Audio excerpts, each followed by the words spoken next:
মধ্যপ্রাচ্যের এই যুদ্ধ পরিস্থিতির মধ্যে আইসিসির কাছ থেকে মিলেছে নতুন একটি সংবাদ। আইসিসি শনিবার যুক্তরাষ্ট্র ইসরায়েলের এই যৌথ হামলা ইরানের তেহরান সহ বিভিন্ন শহরে বিস্ফোরণের ঘটনা ঘটেছে, সেটার পাল্টা জবাব দিচ্ছে ইরান। এমন উত্তেজনাকর পরিস্থিতিতে চলমান টি-20 বিশ্বকাপ ঘিরে সতর্ক অবস্থানে রয়েছে আইসিসি। আইসিসি জানিয়েছে সরাসরি টুর্নামেন্টের খেলায় কোনো প্রভাব পড়েনি, তবে অংশগ্রহণকারী দল, ম্যাচ অফিসিয়াল, প্রচার কর্মী ও ইভেন্ট স্টাফদের নিরাপদ ভ্রমণ নিশ্চিত করতে জরুরি পরিকল্পনা নেওয়া হয়েছে।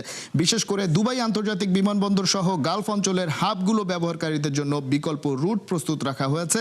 ইউরোপ, দক্ষিণ এশিয়া ও দক্ষিণ পূর্ব এশিয়ার বিভিন্ন হাবকে বিকল্প হিসেবে চিহ্নিত করা হয়েছে। ইতিমধ্যে কয়েকটি দেশের আকাশসীমা বন্ধ হওয়ায় আন্তর্জাতিক ফ্লাইট চলাচলে বিঘ্ন ঘটছে। ভারত ও শ্রীলঙ্কার যৌথ আয়োজনে 2026 টি-20 বিশ্বকাপ এখন শেষ পর্যায়ে। বিশ্বকাপের শেষ লড়াইয়ের আগে নিরাপত্তাই এখন আইসিসির সর্বোচ্চ অগ্রাধিকার।